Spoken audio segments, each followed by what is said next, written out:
কয়েকদিন ধরে ভার্সিটি আসছিস না, ফোনও করছিস না, মেসেজের কোনো রেসপন্স নেই। আজ সকালে আন্টি আমাকে ফোন করে জানতে চাইলো কি হয়েছে। তুই নাকি খাওয়া দাওয়া করছিস না ঠিক মতো, দরজা বন্ধ করে বসে থাকিস। কি হয়েছে তোর? ব্যাগটা রেখে চেয়ার টেনে বসল তোহা। সাফায়েত কোনো উত্তর না দিয়ে ওয়াশরুমে চলে গেল। তোহা পুরো রুমে চোখ বুলিয়ে দেখল আগের থেকেও ঘরটা বেশি এলোমেলো। ভাবলো গুছিয়ে রাখবে, কিন্তু পরে আর তা করল না। সাফায়েত বেরিয়ে এলে তার দিকে ভালো করে তাকালো, পর্যবেক্ষণ করলো তাকে। চোখ মুখের কি অবস্থা করে রেখেছিস তুই? চুলগুলো একেবারে পাকের বাসা হয়ে গিয়েছে। সেভ করিসনি কতদিন? পুরো একটা বন মানুষ লাগছে তোকে। তোর হাব ভাব দেখে মনে হচ্ছে যেন ছ্যাঁকা খেয়ে ব্যাকা হয়ে গিয়েছিস। একেবারে পুরো দেবদাস লাইট। সাফায়েত বিছানার চাদর ভাঁজ করতে করতে বলল, ঠিকই বলেছিস, জীবনে একটাই প্রেম করেছিলাম আর তাতেই ব্যর্থ হলাম। তোহা তার কথার অর্থ বুঝতে পারল না। মানে? এই সাফাইত একদম মজা করবি না, সত্যি করে বল কি হয়েছে। বললাম তো, তুই যা বলছিস তাই। বিরহের কষ্টে দেবদাস হয়ে গিয়েছি।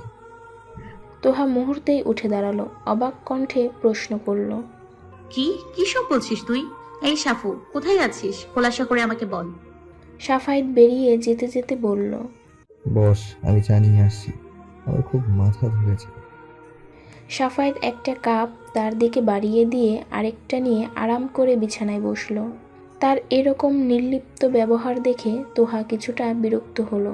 চেয়ার টেনে তার মুখোমুখি বসে কিছুটা বিরক্তি নিয়ে বলল, কিরে বল, কি হয়েছে তোর? তখন ওসব কি বললি? ঈশ্বরের সাথে কি তোর সত্যি কোনো ঝামেলা হয়েছে, ঝগড়া হয়েছে? সাফায়েত কাপে চুমুক দিয়ে জানালা দিয়ে বাইরে তাকিয়ে বলল, আমাদের সম্পর্কের সমাপ্তি হয়ে গিয়েছে তোমার। মানে?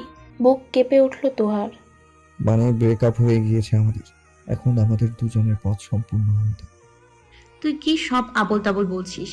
মাথা ঠিক আছে তোর? রাতে ঠিক মতো ঘুম হয়েছে তোর? কি বলছিস তুই নিজে জানিস?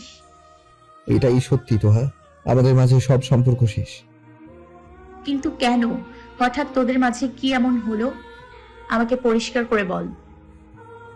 বলতে গিয়েও থেমে গেল। সাফায়েত ভাবল, ঈশ্বরের কথাগুলো তো হয়তো বলে যাবে, তাহলে মেয়েটা কষ্ট পাবে। তার থেকেও বড় কথা, ঈশ্বর সম্পর্কে তার একটা খারাপ ধারণা তৈরি হবে। যত যাই হোক, আমি ঈশ্বরকে ওর সামনে ছোট করতে পারবো না। কি রে, চুপ করে গেলি কেন?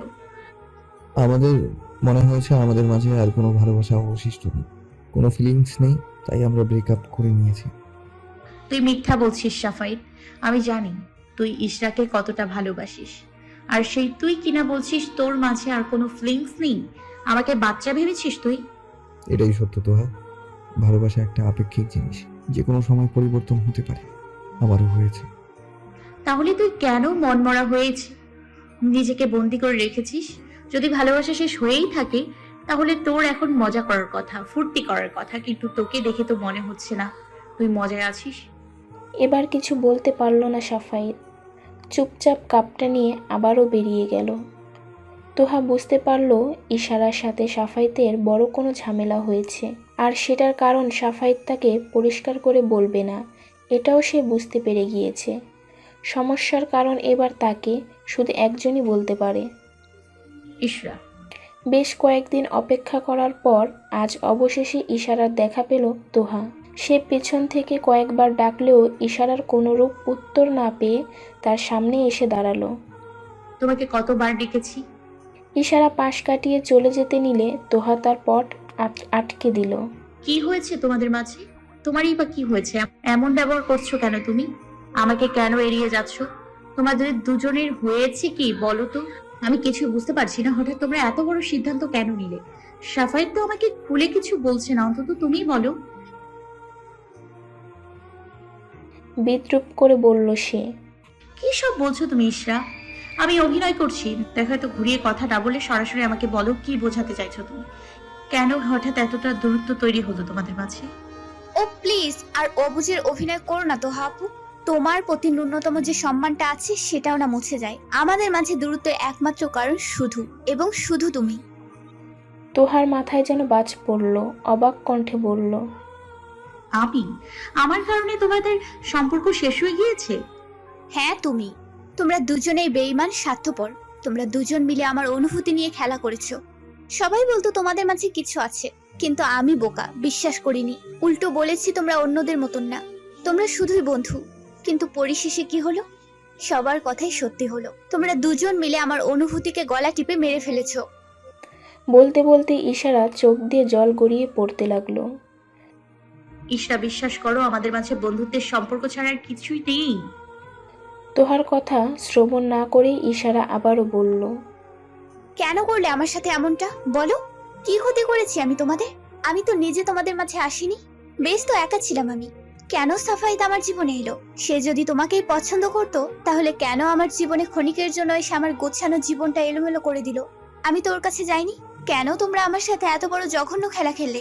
আচ্ছা, তুমি তো একজন মেয়ে, তুমি কি করে এসব করলে? তোমরা যা ইচ্ছে করতে, আমার কিছু যায় আসতো না। কেন তোমাদের মাঝে আমাকে নিয়ে এলে? বলো, উত্তর দাও। অনবরত তার চোখ দিয়ে জল গড়িয়ে পড়ছে। তার কান্না দেখে তোহার চোখেও জল জমে গিয়েছে। সে ইশারার কাঁধে হাত রেখে বলল, বোন, বিশ্বাস করো, সাফাই শুধু তোমাকে ভালোবাসে। তার মনে তুমি ছাড়া দ্বিতীয় কোনো ভালোবাসার নারী নেই। আমাকে সে সর্বদা একজন ভালো বন্ধু হিসেবে দেখে এসেছে। প্লিজ তোমরা এভাবে ভুল বোঝাবুঝির জন্য দূরে সরে যেও না। ইশারা ঝটকা দিয়ে তার হাত সরিয়ে দিল। ঝাঁঝালো কণ্ঠে বলল, চুপ, একদম চুপ। আমাকে আর বোঝাতে হবে না। তোমাদের মধ্যে কিছু না থাকলে সাফাইত এভাবে তোমার জন্য চিন্তিত থাকতো না, ফোন করলেই ছুটে যেত না, কথায় কথায় তোমার গুণগান গাইতো না। এতদিন চোখে ভালোবাসার মিথ্যা কাপড় পরেছিলাম, এখন তা খুলে গিয়েছে। আমি আর কোনো কিছুতে মানবো না। সম্পর্ক শেষ মানে শেষ। এবার তোমরা দুজন ভালো থেকো, পারলে বিয়েও করে ফেলো। ইশারা নামক কোনো মানবী আর তোমাদের জীবনে আসবে না। সে চলে যেতে নিয়েও থেমে গেল। চোখের জল মুছে শক্ত মুখ করে বলল, আর হ্যাঁ, যদি ন্যূনতম লজ্জাবোধ থাকে, তবে কোনোদিন নিজের এই মুখটা আমাকে দেখাবে না। মিথ্যা বলবো না। তোমার এই চেহারা দেখলে এখন আমার ঘৃণা লাগে। নারী নামে কলঙ্ক তুমি। দ্রুত পায়ে স্থান ত্যাগ করল ইশারা। তোহা থম মেরে দাঁড়িয়ে আছে। কিছু সময় পর তার চোখ থেকে জল গড়িয়ে পড়তে লাগলো। যে সম্পর্ক ভাঙনের ভয়ে এতগুলো দিন নিজের অনুভূতিতে লুকিয়ে রেখেছি, গোপনে নিজের মনের কথা আড়াল করে রেখেছি, আজ সেই কারণেই তাদের সম্পর্ক ভাঙন ধরলো। তাহলে আমারই অনুভূতি লুকিয়ে রাখার ফল কি পেলাম? তুই কেন ওর কাছে গিয়ে ব্যাখ্যা করতে গেলি বল? আমি বলেছিলাম তোকে, কেন শুধু শুধু ওর কাছে গিয়ে এতগুলো কথা শুনলি? চিৎকার করে বলল সাফায়েত। আস্তে কথা বল সাফায়েত, মা বাড়িতেই আছে। তোকে কে বলেছে আমি ঈশ্বর কাছে গিয়েছিলাম? সেই আমাকে ফোন করে বলেছে, সাথে আমাদের নিয়ে আজে বাজে কথা বলতেও ছাড়েনি। তুই কষ্ট পাবি তাই আমি তোকে কিছুই জানাইনি। কেন তুই গেলি বল? দেখ সাফু, ঈশ্বর বুঝতে ভুল হয়েছে। তোর উচিত ওর সাথে বসে কথা বলে সব ঠিক করে দেয়া। না, যার মন এতটা সন্দেহ আর অবিশ্বাসে ভরা থাকে, তাকে এখন মানিয়ে নিলেও ভবিষ্যতে ঝগড়া বিবাদ লেগেই থাকবে। যে তার ভালোবাসার মানুষের উপর এতটুকু ভরসা করতে পারে না, তার সাথে আমি থাকতে পারবো না। সে আমার চরিত্র নিয়ে কথা তুলতেও দ্বিধা করে। তুই আর চেষ্টা করিস না তোহা, এই সম্পর্ক আর কখনোই ঠিক হওয়ার না। একদম এগিয়ে এসে সে পিছনে না তাকিয়ে বলল, পুনরায় চেষ্টা করলে নিজের যেচে অপমানিত হবি, সাথে আমাদের বন্ধুত্বেও ফাটল ধরবে। সাফায়েত চলে যেতেই তোহা ধপ করে বিছানায় বসে পড়ল। চুলগুলো মুঠো করে বিড়বিড় করে বলল, আমার জন্যই এসব কিছু হচ্ছে। যে সম্পর্ক টিকিয়ে রাখার জন্য নিজের ভালোবাসা লুকিয়ে রেখেছিলাম, এখন সেটা প্রকাশ না করেও সম্পর্ক টিকিয়ে রাখতে পারিনি। সব আমার জন্য হচ্ছে, সব দোষ আমার। এভাবেই নিজেকে দোষারোপ করতে লাগলো তোহা। পরক্ষণে আবারও শোধালো, আমার কি উচিত এই সুযোগটা ব্যবহার করা? সময় নদীর স্রোতের মতো বয়ে গিয়েছে। সময়ের সাথে তোহা এবং সাফায়েতের বিশ্ববিদ্যালয়ের শেষ বর্ষের ইতি ঘটেছে। আজ তাদের বিদায় অনুষ্ঠান। তারা দুজন বিশ্ববিদ্যালয় জীবনের শুরুতে ভেবেছিল শেষ দিনটা তারা অনেক আনন্দে কাটাবে, যেন তা সারা জীবনের সুন্দর স্মৃতি হয়ে থাকে। কিন্তু সব চিন্তা ধারণায় যে বাস্তবে রূপ নেয় না। তারা ভেবেছিল অনেক আনন্দ উল্লাস করে শেষ দিনটা উপভোগ করবে, কিন্তু সেই আনন্দ তোহা কিংবা সাফায়েত কারোরই ভিতর থেকে আসছে না। সেদিনের পর আগের সেই হাসি খুশি থাকা সাফায়েত একদম নিশ্চুপ হয়ে গিয়েছে। পূর্বে যাকে পরীক্ষার আগে সারা ক্লাস কিংবা বইয়ের কাছে দেখা যেত না, সেদিনের পর থেকে সে সারাদিন বইয়ে মুখ গুজে থাকে। তার এই পরিবর্তনের কারণে তোহার মনেও তার প্রভাব পড়েছে। দুজনের বন্ধুত্ব থাকলেও না চাইতেও কোথাও একটা অদৃশ্য ভাষা দেওয়াল তৈরি হয়েছে তাদের মাঝে। আগের তুলনায় অনেকাংশ কম কথাবার্তা হয়। সংক্ষেপে কথাবার্তা শেষ করলেই যেন তারা বাঁচে।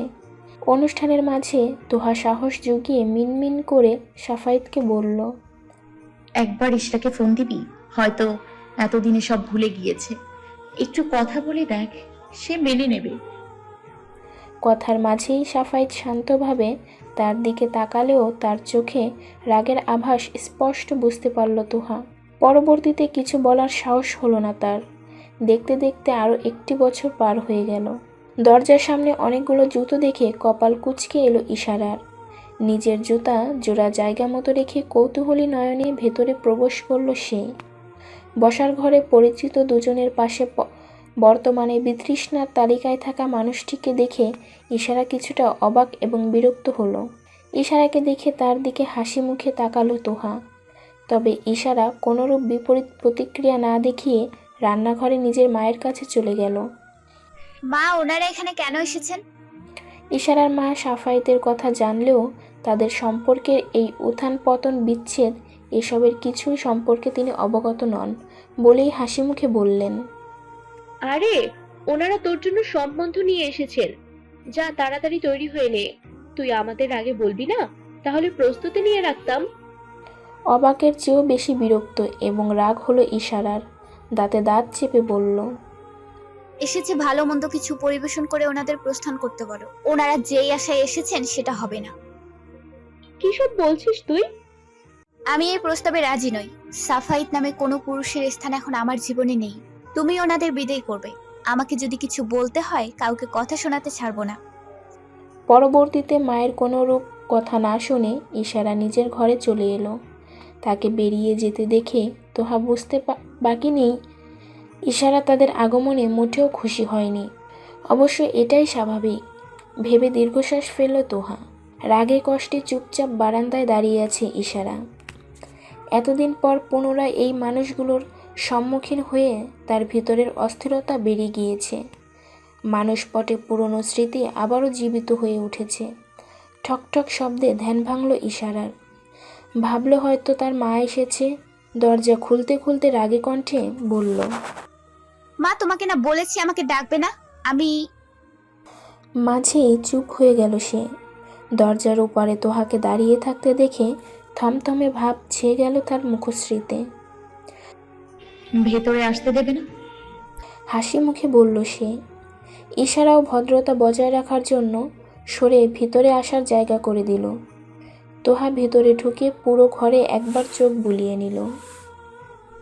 বেশ গোছানো তোমার ঘরটা। ইশারা তার কথায় মনোযোগ না দিয়ে গম গম কণ্ঠে প্রশ্ন করল, এখানে কেন এসেছো? কি চাই এতদিন পর? বসতে পারি? তার এ ধরনের ভাবলেশহীন কথা বিরক্ত হলো ইশারা। মাথা নাড়িয়ে হ্যাঁ বলল। একটা চেয়ার টেনে বসে তোহা ধীরে সুস্থে বলল, আন্টি থেকে তো শুনেছো কেন আমরা এখানে এসেছি। শুনেছি, আর নিজের উত্তরও বলে এসেছি। এখন তোমাকে আবারও বলছি, দয়া করে এখান থেকে চলে যাও। সাফায়েতের সাথে আমি কোনো রূপ সম্পর্ক রাখতে চাইছি না। 2 বছর পর আবারও অভিনয় করতে এসেছো কেন? ভালোই তো সরে গিয়েছিলাম তোমাদের দুজনের মাঝখান থেকে। নিজেকে নিয়ে বেশ ভালোই ছিলাম। তাহলে কেন পুনরায় আবারও আমাকে পীড়া দিতে এলে? আঙ্কেল আন্টিকে আমি কোনোরূপ অসম্মান করতে চাইছি না। তাই তোমার কাছে অনুরোধ করছি, ওনাদের নিয়ে চলে যাও। কেন তুমি সাফায়েতের থেকে দূরে সরে এলে? আমার কারণেই তো। কি হলো বলো? হ্যাঁ, শুনতে খারাপ লাগলেও তোমার কারণে আমাদের মাঝে অনাকাঙ্ক্ষিত দূরত্ব। এতগুলো দিন, এতগুলো মাস আমরা দূরে থেকেছি শুধুমাত্র তোমার কারণে। কেন? আমাদের বন্ধুত্বটা কি তোমার পছন্দ নয়? তোমাদের বন্ধুত্ব নিয়ে আমার কোনো সমস্যা কোনো কালেই ছিল না, কিন্তু তোমাদের এই বাড়াবাড়ি আমি আর নিতে পারছিলাম না। সাফায়েত তো বলেছেই সে আমাকে বন্ধু ছাড়া অন্য কোনো দৃষ্টিতে দেখে না। তাও কেন এই সম্পর্কের ইতি টানলে? সত্যিই দেখো না, এই 2 বছরে কি তার মধ্যে কোনো কিছুর অভ্যাসই তুমি পাওনি? না। সোজা সাপটা জবাব দিল তোহা। পরবর্তীতে আরও বলল, সাফায়েত খুবই পবিত্র মনের একজন মানুষ। সে প্রত্যেকটা সম্পর্ককে সম্মান করে এবং তা নিয়ে খুবই সিরিয়াস। শুনতে ভালো না লাগলেও তোমার আগে তার জীবনে আমার আগমন হয়েছে, তাই সে আমাকে নিয়ে বেশি ভাবতো, এখনো ভাবে, তবে তা শুধু একজন ভালো বন্ধু হিসেবে, যে একজন প্রকৃত বন্ধুর বৈশিষ্ট্য। এই যে এত উত্থান পতন, সম্পর্কের বিচ্ছেদ, এতে সে আগের থেকে চুপচাপ হয়ে গিয়েছে। আগে সেই মুক্ত পাখির মতো ওরা স্বভাবটা সে খাঁচার মধ্যে বন্ধ করে রাখলেও আমাদের বন্ধুত্ব আজও অটুট। একজন বন্ধু হিসেবে সে আজও আমার পাশে আছে। ইশারা কিছু সময় চুপ থেকে বলল, সাফায়েত না হয় তোমাকে বন্ধুর নজরে দেখে, কিন্তু তুমিও কি শুধু তাকে বন্ধুই ভাবো? নিজের বুকে হাত রেখে বলতে পারবে? থমকে গেল তোহা। মুহূর্তেই কোনোরূপ উত্তর সে দিতে পারল না। জিহ্বা দিয়ে ঠোঁট ভিজিয়ে মুখে হাসি রেখে বলল,